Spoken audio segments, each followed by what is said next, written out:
Hello friends, welcome to லியா சமையல். இன்றைக்கி நம்ம என்ன சமைக்க போகிறோன்னா ரொம்ப ஸ்பைசியான பெப்பர் சிக்கன். தேவையான பொருட்கள்: சிக்கன் 500 கிராம். நான் இதில் உப்பு மஞ்சத்தூள் போட்டு நல்லா வாஷ் பண்ணி எடுத்து வச்சுருக்கேன்.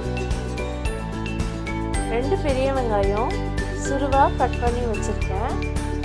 2 ஸ்பூன் மிளகு,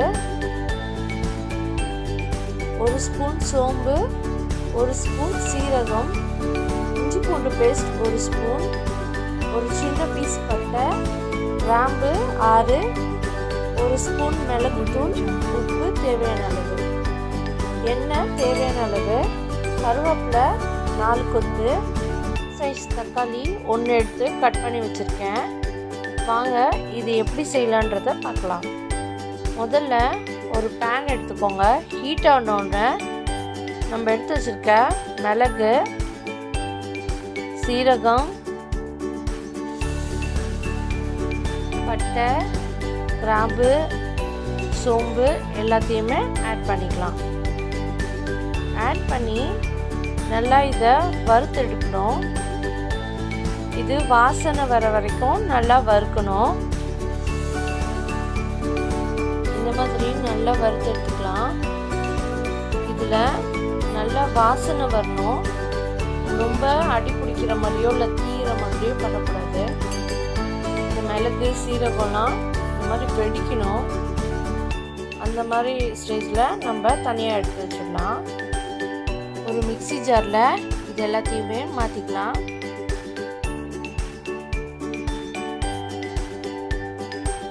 இது இப்போது ஃபைன் பவுடராக அரைச்சி எடுத்துகிட்டு வந்துடுறேன்.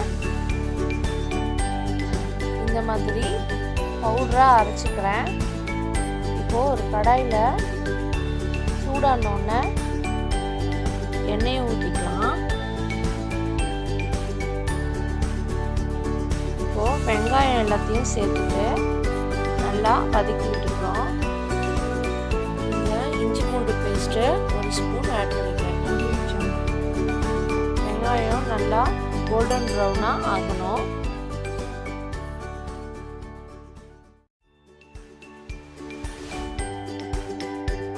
இதில் நம்ம வச்சிருக்க கருவேப்பிலையில் பாதியை ஆட் பண்ணிக்கலாம்.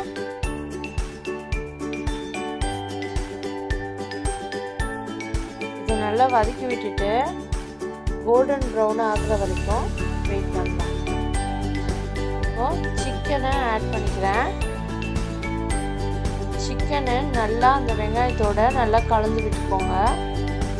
அந்த வெங்காயத்துலேயே அந்த சிக்கனும் நல்லா வேகணும். நல்லா வெந்து வரணும். தேவைக்கு ஏற்ப உப்பு சேர்த்துக்கோங்க.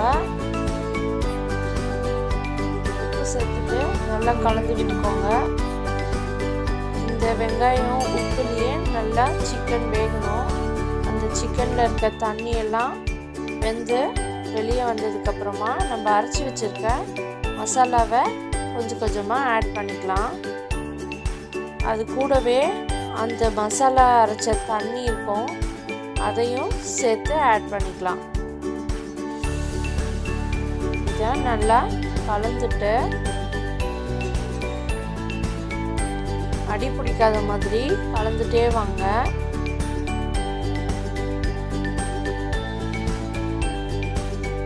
இதில் பெப்பர் அதிகமாக சேர்க்கறதுனால நம்ம கோல்டுக்கு எல்லாத்துக்குமே ரொம்ப நல்லது. இதில் தக்காளியை ஆட் பண்ணிக்கலாம். இந்த தக்காளியை நல்லா கலந்து விட்டுக்கோங்க. உங்களுக்கு இன்னும் கொஞ்சம் தொக்கா இல்லை கிரேவியாக வேணும்னா இன்னும் ஒரு தக்காளியை கூட ஆட் பண்ணிக்கலாம். அப்போ இன்னும் கிரேவி மாதிரி கிடைக்கும். 1 கப் தண்ணி ஆட் பண்ணிக்கிறேன். தண்ணி சேர்த்துட்டு இதை நல்லா வேக விடுங்க. இந்த மாதிரி நல்லா வெந்து வரும்போது கலந்து விட்டுட்டே வாங்க, இல்லைன்னா அடி பிடிச்சிட்டே வரும். இந்த மாதிரி தண்ணியெல்லாம் அப்சர்வ் ஆகி சிக்கன் நல்லா வெந்து வரும். இப்போது நம்ம வச்சுருக்க 1 ஸ்பூன் பெப்பர் பவுடரை ஆட் பண்ணிக்கிறேன். மீதி இருக்க கருவேப்பிலையும் சேர்த்துக்கலாம். கருவேப்பிலை சேர்த்துட்டு நல்லா கலந்து விடுங்க. இந்த மாதிரி நல்லா ட்ரை ஆகிட்டு அந்த சிக்கன் எல்லாம் மசாலாவோட நல்லா சேர்ந்து வந்திருக்கணும். இந்த ஸ்டேஜில் ஸ்டவ் ஆஃப் பண்ணிவிட்டு இறக்கிடலாம். Pepper chicken ready. நீங்களும் வீட்டில் ட்ரை பண்ணிவிட்டு எப்படி இருக்குன்னு கமெண்ட் பண்ணுங்கள். லைக் பண்ணுங்கள், ஷேர் பண்ணுங்கள். லியா சமையலுக்கு சப்ஸ்கிரைப் பண்ணுங்கள். தேங்க்யூ.